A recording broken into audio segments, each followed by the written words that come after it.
সে June মাসে আমার ছেলের হঠাৎ চোখ দিয়ে ব্যথা জল পড়ছে। তো আগে হচ্ছে যখন কাঁদতো একটা চোখ বন্ধ থাকতো একটা খোলা থাকতো, আমরা বুঝতে পারতাম না। তো আমাদের ওখানে ডাক্তার দেখিয়েছি, তো ডাক্তার বলছে যে অ্যালার্জি হয়েছে চোখে।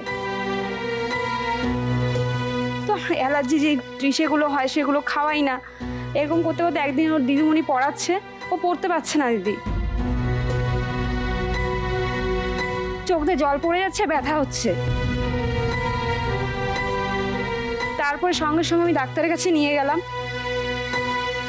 বলছে দিদি -10 হয়ে গেছে বা চোখটা, ও দূরের কিছু দেখতে পাচ্ছে না।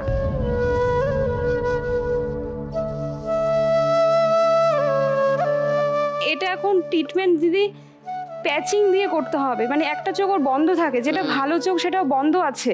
বাড়িতে থাকলে 24 ঘন্টা ওটা দিয়ে ওকে অ্যাক্টিভিটি করতে হয়, পড়াশোনা ক্যারাটি যত কিছু করে ওটা দিয়ে দিদি।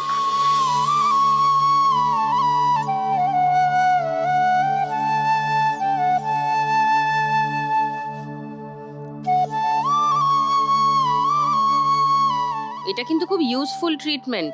একটা চোখ বন্ধ রাখলে অন্য চোখটা বাধ্য হয়ে কাজ করবে, এটা কিন্তু খুবই কাজে দেয়। তারপরে ডাক্তার আবার বললো 3 মাস পর যেতে, 3 মাস পর ইমপ্রুভ হয়নি, বলছে মাসাজ করতে হবে। 5 দিনে দিদি 3000 টাকা। সেপ্টেম্বরে দিদি আমার শ্বশুরের ক্যান্সার ধরা পড়ে। এবার শ্বশুরকে ক্যান্সারের ট্রিটমেন্ট করতে ঋণ ধার করে আর বাঁচাতে পারিনি দিদি। নভেম্বরে 10 তারিখে এক্সপায়ার করে যায়।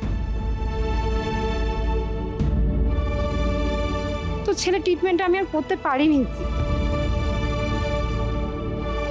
তো ওর জন্য এখানে আসা, যদি জিততে পারি ছেলে ট্রিটমেন্টটাকে আমি এগিয়ে নিতে চাই। আর শ্বশুরের যে ক্যান্সারটা হয়েছিল, মানে ঋণ ধার করেছি, ওটা শোধ করতে চাই। আর দেওরেরও যে ক্যান্সারটা, ওরাল ক্যান্সারটা আবার প্লাস্টিক সার্জারি হয়েছে না, প্লাস্টিক সার্জারি হয়েছে। শ্বশুর মারা যাওয়ার 3 দিন বাদেই দিদি ব্যাকটেরিয়া ঢোকে, মানে পেকে গেছে, মানে যেটা খেতো সেটা বের হয়ে যাচ্ছে।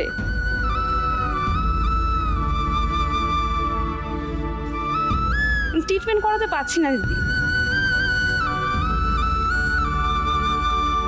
আর অঙ্কুশের এটা কি ঠিক হবে বা বেটার হবে দিদি? এখন ডাক্তার বলছে এই মাসাজ করা 12 বছর পর্যন্ত দেখি, বলছে 12 বছর পর্যন্ত দিদি যদি না হয় ও চোখটা বলে দেখতে পারবে না দিদি।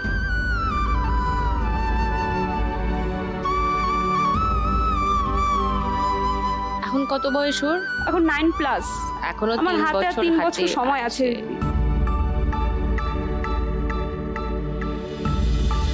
আগে ছেলেটাকে চিকিৎসা করাতে চাই, কারণ ওর তো এখন সবে শুরু দিদি। নিশ্চয়ই, ওর তো পুরো জীবনটাই আছে।